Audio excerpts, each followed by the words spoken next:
Algar Productions. This is the Post-Atomic Horror, the most comprehensive Star Trek podcast ever produced. Your hosts are Ron Algar Watt and Maggie Robotham.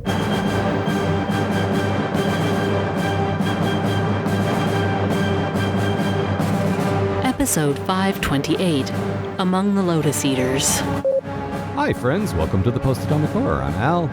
I'm Maggie. And we're here again with more, I almost said disco, but it's not disco. Mm-hmm. No disco. No. This week we're going Among the Lotus Eaters. You almost sounded like Mr. Van Driesen there. Oh my God, Among the Lotus This week we're going among the... Butthead, we're going Among the Lotus Eaters. That's stupid. You're an idiot. Okay. I like the one where Beavis keeps playing with his drill. I mean, I like most of them, but yes. Beavis, put your drill away. Oh, yeah, sorry. You thought that Among the Lotus Eaters was a reference to some more kid killing, and yes, turns out it's actually from the Odyssey, in which characters eat lotus flowers to forget they wish to go home. So that makes sense. I only know from Memory Alpha, which once again, Memory Alpha genuinely a good resource. Like, yeah. We spent 3 or 4 years or whatever it was bad-mouthing the DC wiki because those guys were insufferable, but you know, Memory Alpha, I know I've pointed this out before.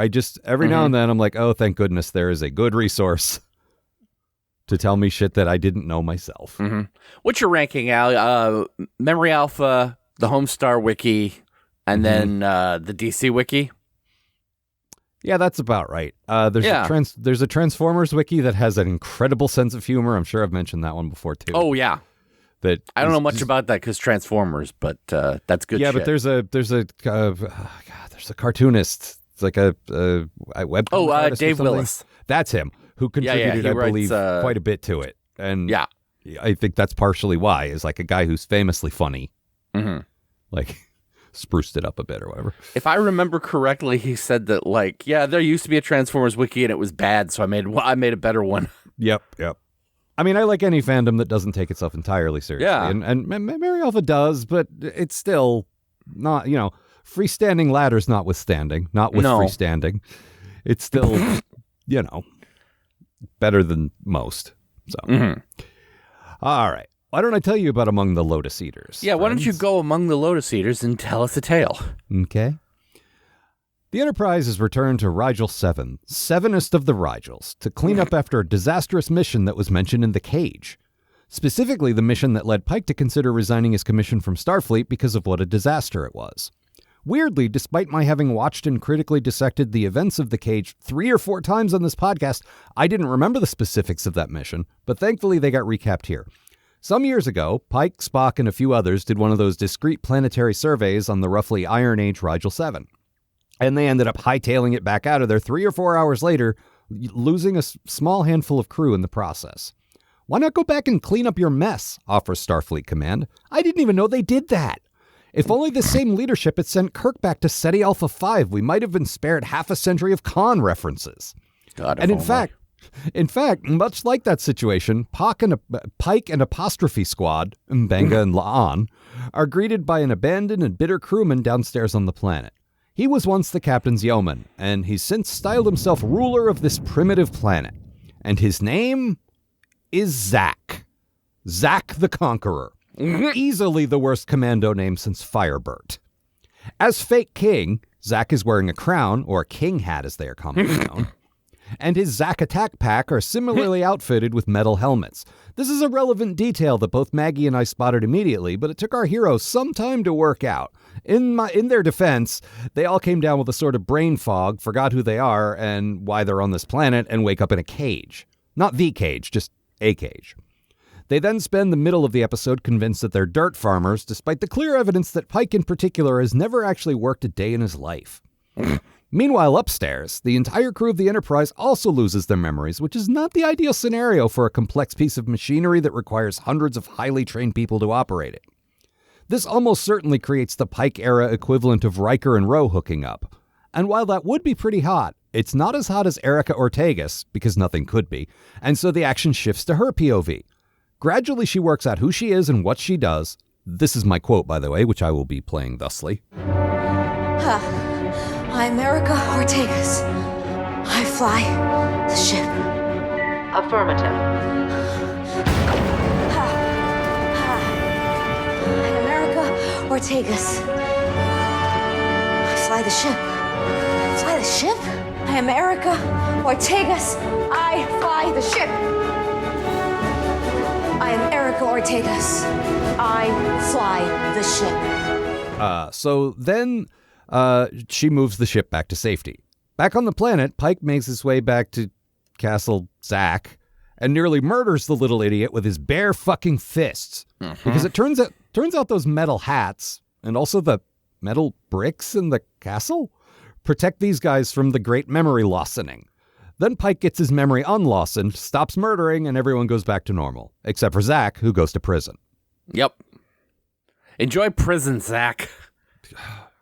I hope he doesn't enjoy it. I hope he suffers. No. What a little shit. I want to get this out of the way. I love Zack. He was pathetic. Oh, no. To be clear, he's one of those love-to-hate characters. I hated him, but I hated him in a way that I found, I haven't seen a character like this that I can remember in Star Trek. Oh my God, just the most pathetic, embarrassing, you left me to die, which is true and is probably a valid thing to be mad about. But God, what little piss baby. They made you king. And also, it's not it's a reason to be upset, but it's not, you can't blame him for that because you fully know this planet fucks with your memory. When these guys left, they were probably real foggy, like half drunk, and Zach dead. I think Zach's dead. I think I saw. Oh fuck, I don't remember. Let's get out of here. I'm pretty sure that guy died, but that's what the planet does to you, man. You must know that they didn't do it on purpose. I also love so they find him because the Starfleet logo, the Delta. Gets planted as a bush in some garden, and they're like, "Oh God, we're being worshipped as gods again." They get down to the planet, and Pike's like, "Zach, I found the thing, so we know you were here." Oh yeah, I thought it was a signal. Yeah. Fuck. I didn't mean to do that. No, I just had this cool metal pin, and they said, "What a cool metal pin," and I said, "Yeah, that's my king symbol." He's so pathetic, and his plan is so short-sighted. Yeah, and so he started out as the captain's yeoman, and this was some years ago, so he's he was a baby when he came to this planet. Yes. Junior rank, he's still not very old, so and he really handles it like a petulant teenager. Yes. You left me. Well, No, I got an army, and we're gonna hurt you. Yep. But he doesn't try to kill them. Instead, he throws them out into the lose your memory woods and says, "Now you get to toil in the fields." Now you yeah, it'll be really funny to watch you toil in the fields and your brains to fall out. When Pike comes back and his brain's still fucked, and he's just like, "Where's the box where you kept our memories?" And Zach's like, "You believe that shit? You dumb idiot. It's really awesome making fun of you when you're a dumb idiot like this." And Pike just a real basket of farts. That's an expression. Am I wrong? No, I'm right. You're right. Pike gets that scene is brutal, and there's actually a bit in Memory Alpha about how he was Anson Mount and was a little hesitant, and they're like, "No, we can shoot." He worked with the director, and he's like, "We want to show that this is." When he forgets who he is, there's this bubbling underneath. And at first I hated it because I don't like seeing a captain like this. But then it occurred to me, some of my absolute favorite characters have this under the surface, and the whole point of them is that they're keeping it in check. Exactly. It's like Sam Vimes. It's I don't know. There's other examples too, but that's the main one for me. And I find that incredibly relatable because I talk about being a pacifist, but the one of the reasons I'm a pacifist is because I constantly feel like I want to fucking strangle somebody, and you gotta keep that in check. I mean, I get it. Jesus Christ. Yeah. We're definitely in the most strangleable era. Oh, I'm tired. This is my whole life. Oh, sure. This is not as a reaction to the last 10 years. This is just... No, I get that, but God knows it can't have made it easier. No. Thankfully, I had a foundation of several decades of not doing that. But my point is, I relate to characters like that. Yeah.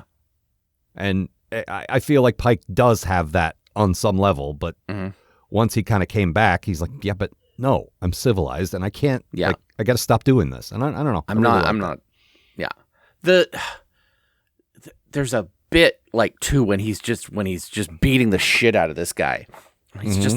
He's got like this desperate, just give us our memories back. And it's such a good piece of acting too.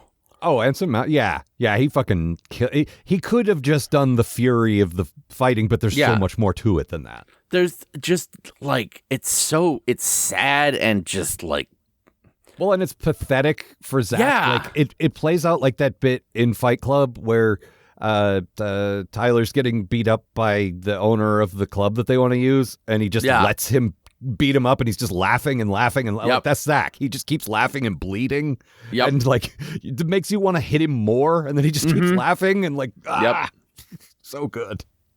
Oh, it's so good. It was. I enjoyed that part, but my bad thing otherwise. This was a good premise, and I think we both reacted kind of viscerally to the memory angle of it. We could talk about that more in a sec. Like, but looking at your notes and like we both kind of like, oh yeah, that hurts. But I got bored with it on the planet after a while because it's sort of a medieval-y setting, and they really are like each day we shovel fuel for quite a while. They very much are, yes. And it's like I get it, but also shoo, and like, but.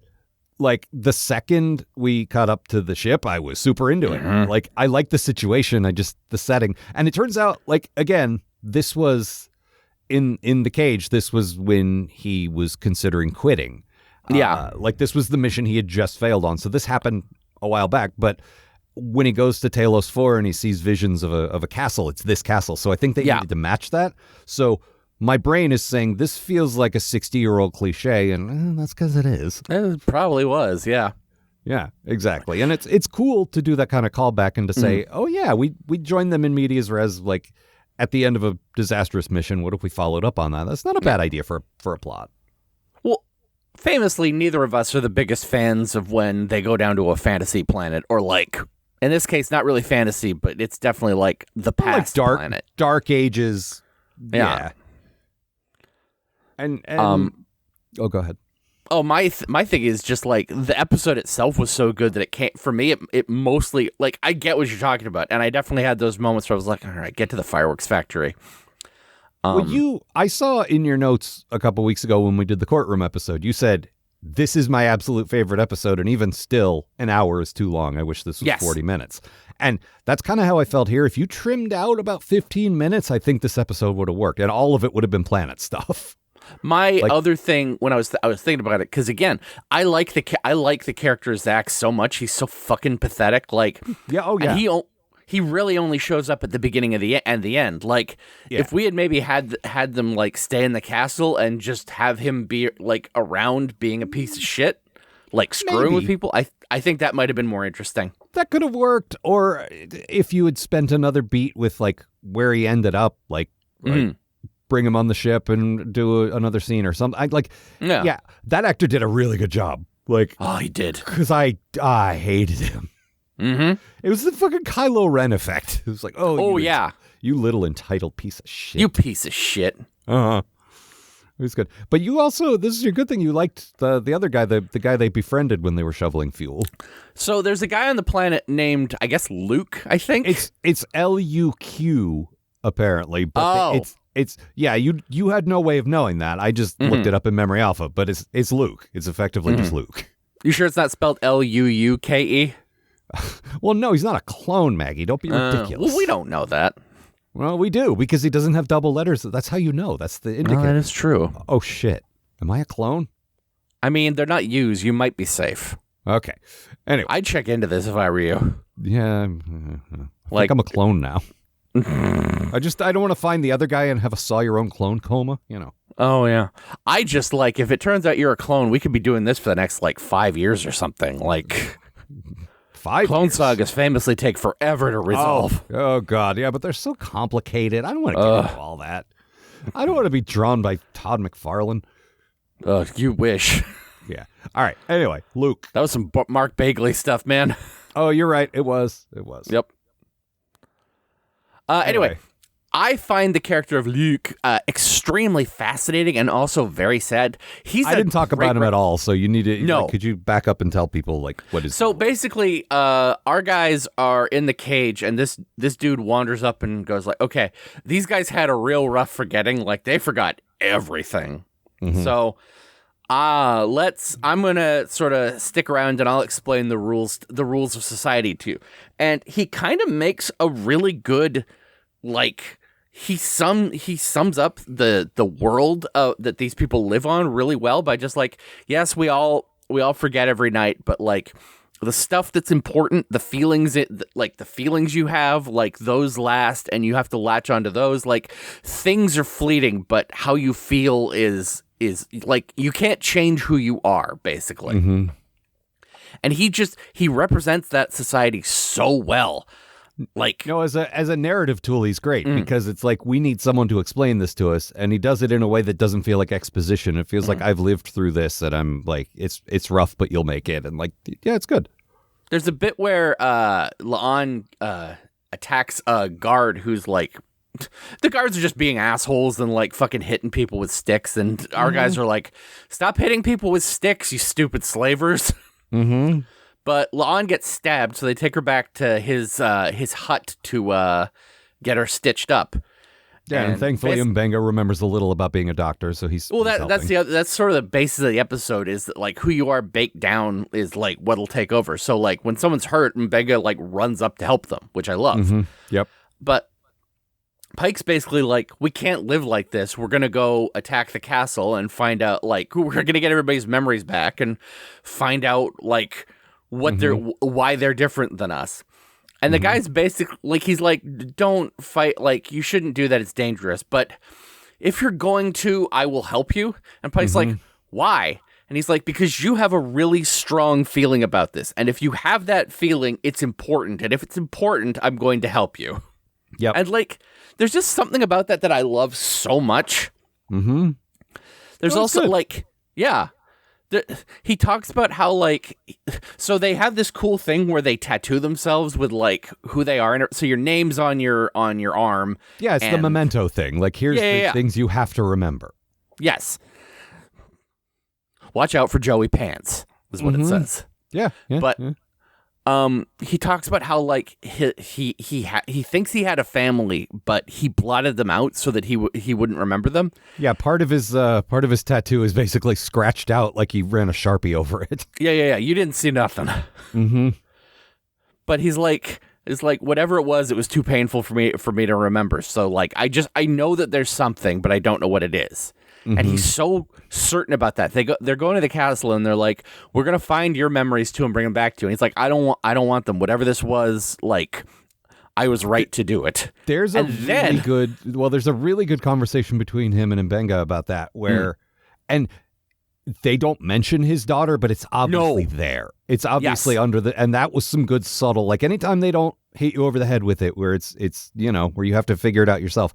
It's like, oh yeah, he does need to remember things. Like his daughter's okay, but he's lost her, so he's still carrying all that with him, and it's important to like, if his daughter had just gone away and he'd forgotten her, that would be terrible. He needs to remember, and it's he has to tell this other guy, no, it's like, having pain is pointless if you don't have any context for it, man. Exactly.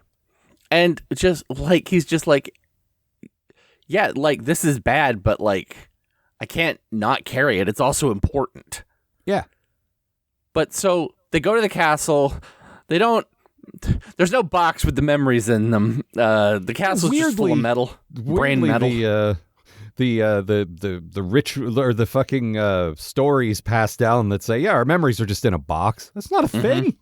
You can't put memories in it. What are you talking about? Yeah, my memory box. That was a metaphor. What's a metaphor? I forgot English class. How is it different from a simile? Well, it uses like or as. What's like or as? But so they get back, and their memories are come back, and Luke's in there too, and they're just like, how are you? And he's like, I was wrong. I was wrong the whole time. It's really important to know all this. And I just, that whole character, and we only have him for this one episode, and just like he's fucking fascinating. I didn't like him as much as you, but I generally agree. Like, and I like when we're on a planet and we spend time with someone and we get to know them long enough where it's like this had a point. This wasn't just because a body had to be there. Like, this is a guy. And I'm like, but I just, because of the setting, I think. And it's not specifically the castle. It's just the primitive, like, I'm watching a space show. Why am I watching people hitting shit with hammers? No, that's completely understandable. The stuff I like outweighed that. Still, like, I'm going to agree. Every time we went back to the planet, I'm like, oh, fucking Stonehenge or whatever. But like, it always won me back. There was always something interesting going on down there. Except, yes. This is my bad thing. So the guys go out to the guys are basically working in the field, and Pike and Lon are identified as stone cutters. So in addition to deciding who controls the British crown, they also hit a rock with hammers all day. And Mbenga works with wood, which means that he is. He just sort of stands off to the side looking vaguely baffled and trying to saw his way through one tree.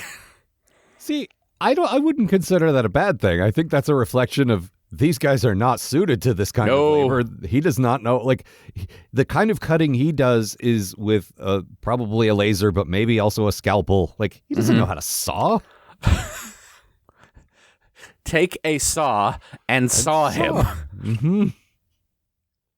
No, like, they cut to him a couple of times, and he just sort of said, just like, saw? Yeah, you could see a question mark appearing over his head, basically.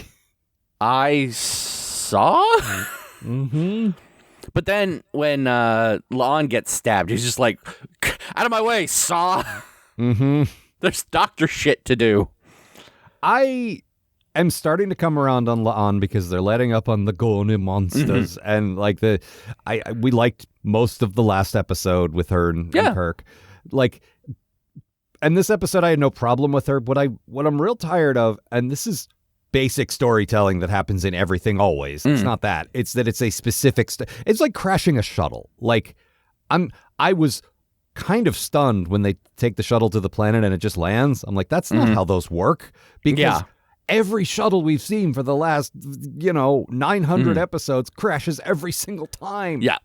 So it was refreshing to see that. But this is another one of those cliches where I'm like, could you stop doing this? Where you bring a landing party down and one of them is incapacitated immediately and the whole story hinges on making them better. Like, you've done this. This is boring. See, here's the thing I thought was really interesting with this is that La'an, because of all of her fucking, like, macho bullshit. Yeah. When stuff starts going weird, she's real vague. Like, she's like, I had tinnitus and, like, my head hurts and stuff, but she doesn't say that she lost 6 hours of travel time. No, they're trying to work through what happened, and she's trying to, like, yeah, you're right. She's trying to, no, I'm fine. I got this. I'll just rub some dirt in it, take a salt tablet. I don't get sick. Nope. Good. Cool. Nope, cool, I'm cool, good. Cool.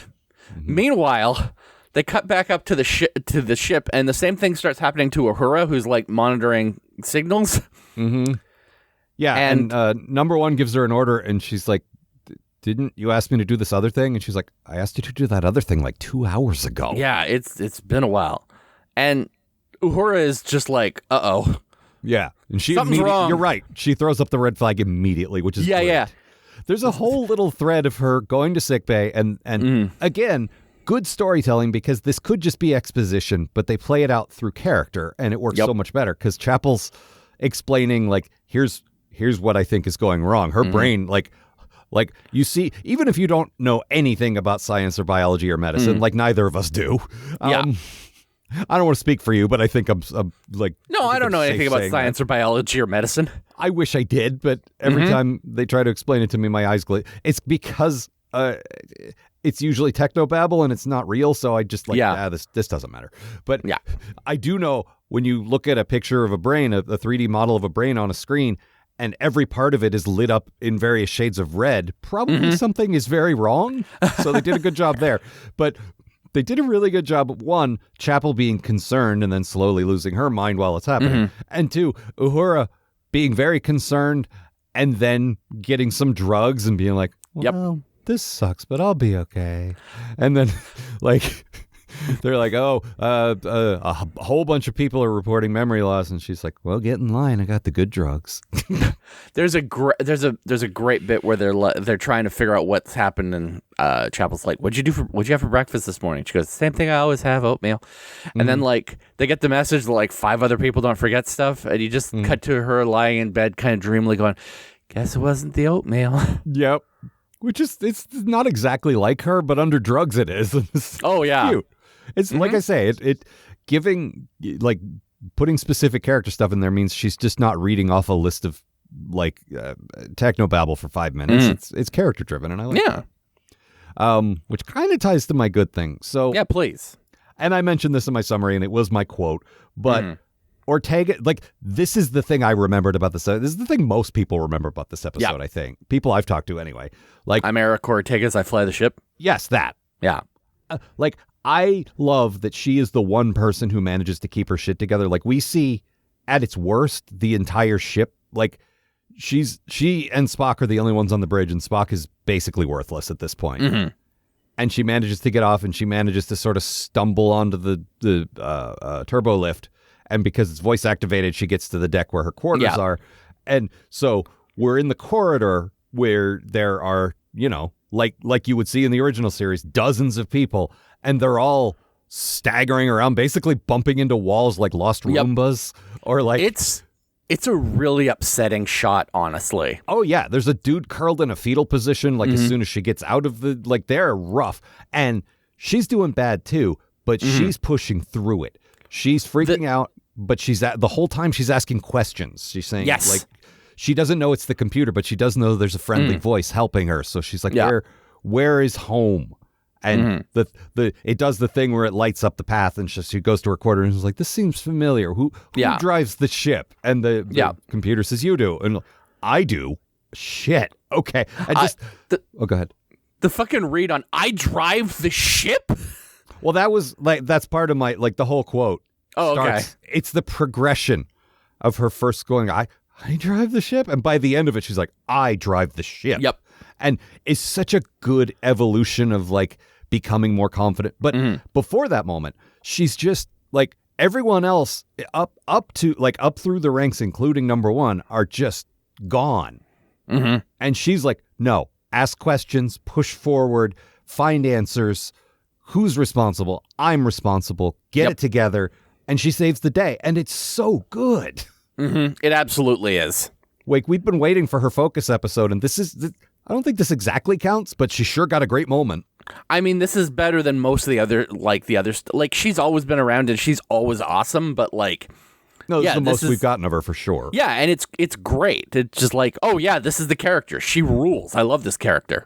Back when we were doing Kids Love Batman, and I talked about, I always enjoy a superhero story where they lose their powers and you find out who they really are. Yep. Like the Superman one where he's in the future. Like, it's the same here. Like, when you take away people's memories and you find out, like, what's underneath, and Erica is still a problem solver and a hero, even though like, she doesn't remember who she is, but she knows, I'm here for a purpose. Somebody has to fix this, realizing it's her. And she's like, okay, I have to fix this. I'm going to go fix this. And it's so good. She walks onto the bridge just with all this confidence and stuff. And Spock's like, oh God, you look like you know what you're doing. And she's like, I think I do. And then her hands just start like, well, there's a great runner because she thinks she's going on the away mission, and it turns out she can't because someone has to navigate through this bullshit. And then on the bridge, she's going to navigate through the bullshit, and number one's like, nah, I'll do it. And so she keeps getting like her agency stolen from her. So that was a nice subtle build to when it turns around and she's the only one who can save the day.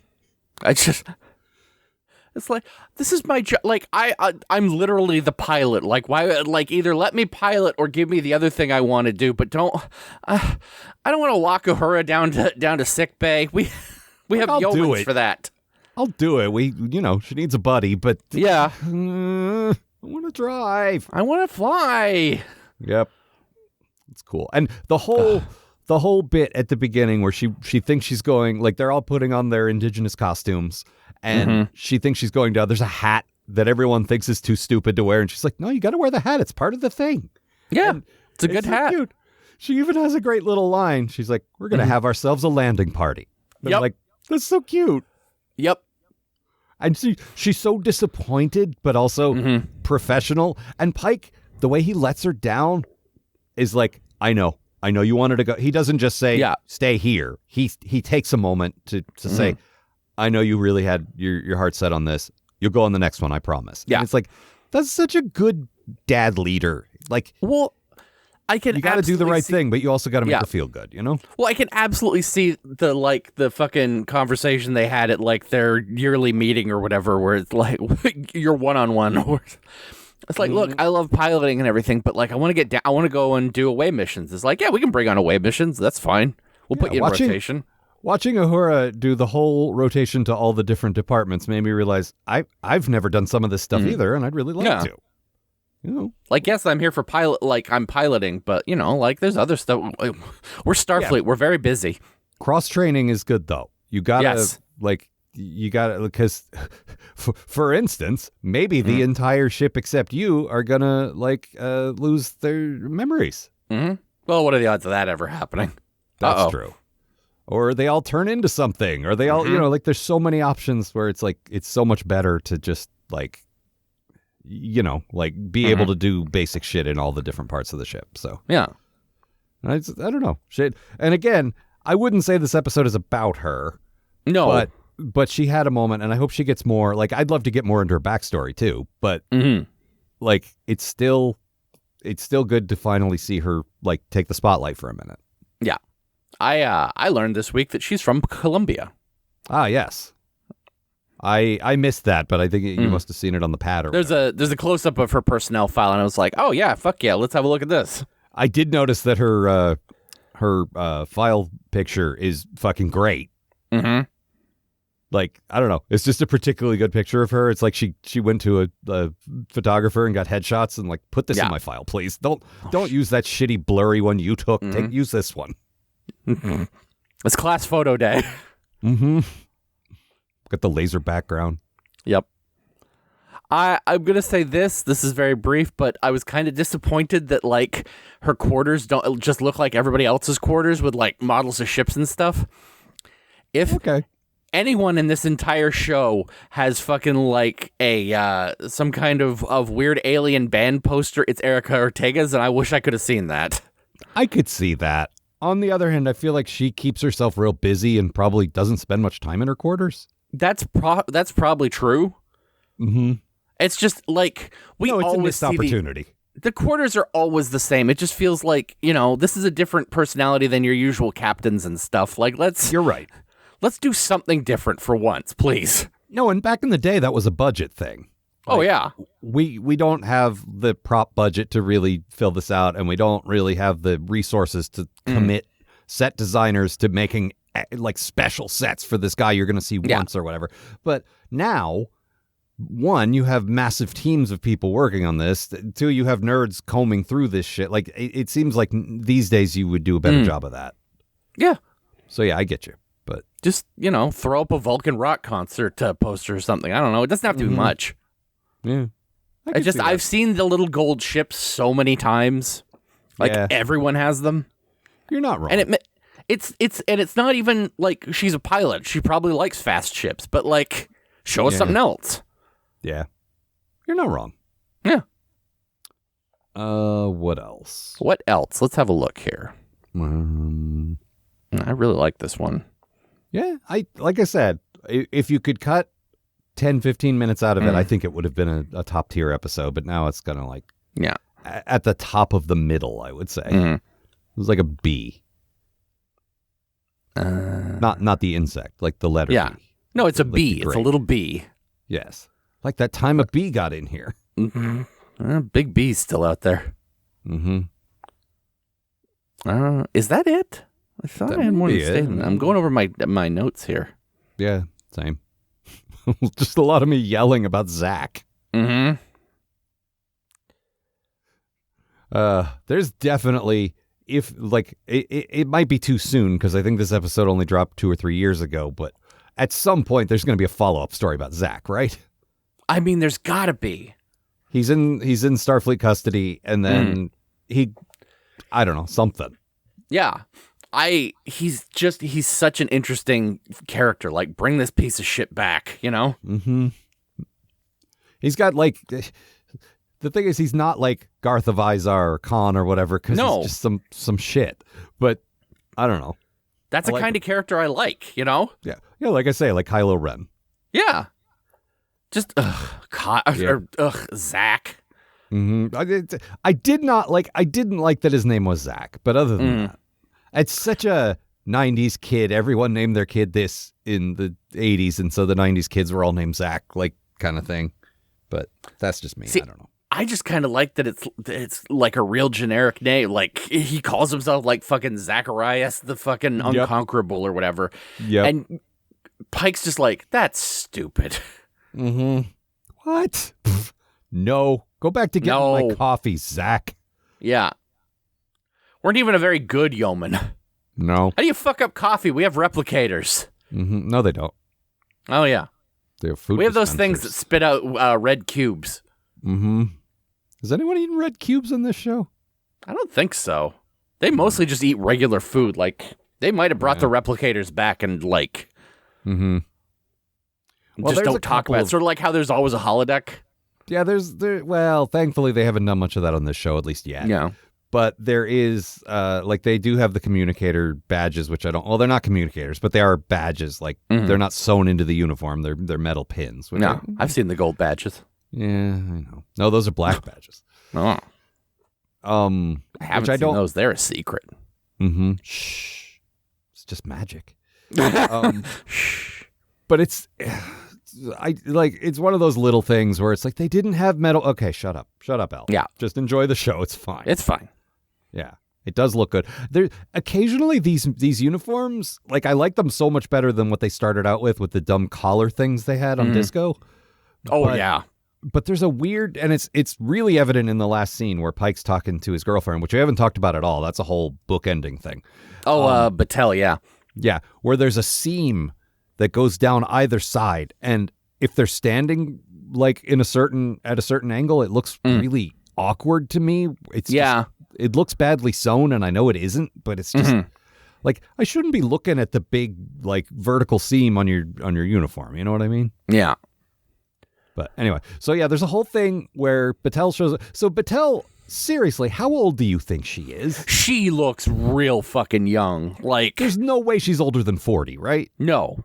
I would guess mid-30s, but I'm not great at this game. But she just got turned down for a promotion to Commodore. She's too young for that. This has got to be like one of those Trek things where she's like actually 45 or whatever, but just like everyone looks. It's the future, so everyone looks kind of better. That could be. It's just one of the big deals about Kirk was that he was the youngest captain in history. Like, yeah.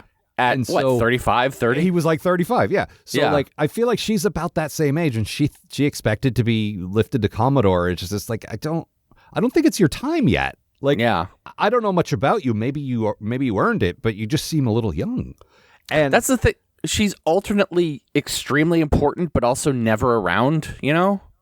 Yeah, I don't know. I don't mind that she comes and goes. In fact, that's the whole point of their relationship is like, can we make this work when we barely get to see each other? Yeah. Like, and they realize she might have gotten passed up because the Vulcan guy in the trial episode is getting back at her for losing the case. Yeah. And so Pike basically says, fuck, that was my fault. I cost you this promotion. Maybe we should break up. And she does not like that. And she storms out, which is fair. He could have handled that better.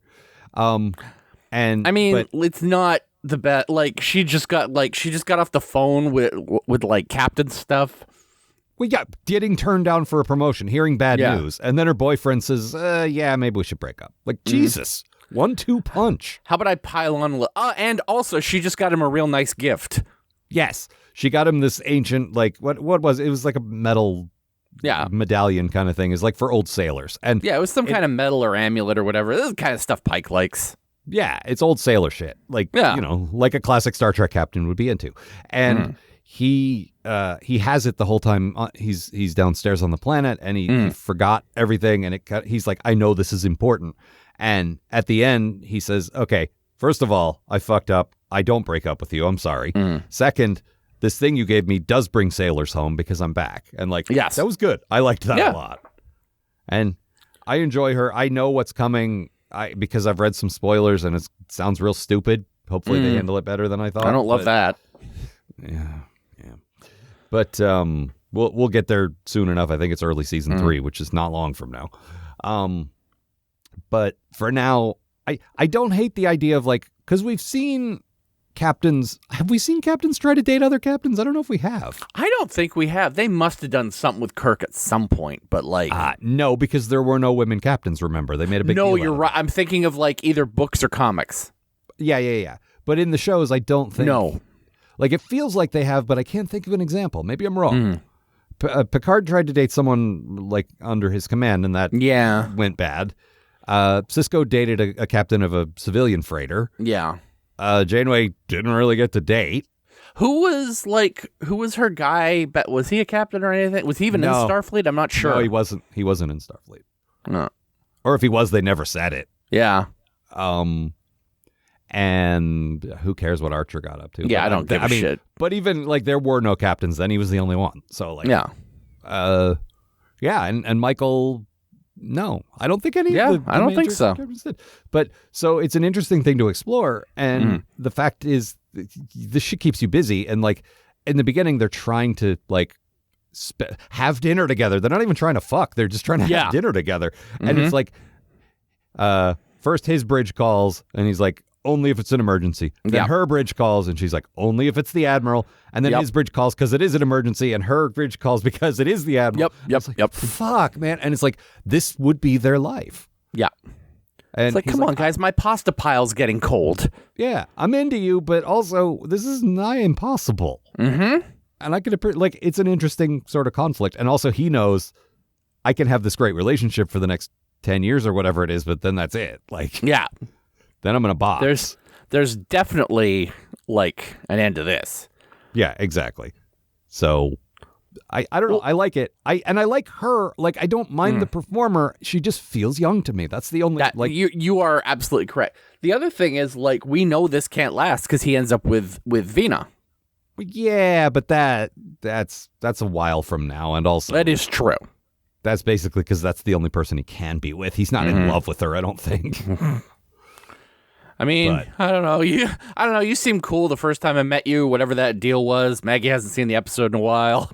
These brain guys seem again. Yeah, these brain guys will probably make it cool. These observers. Yeah. Well, they've evolved beyond the need for bodies, but they need bodies to carry their brains. Yeah.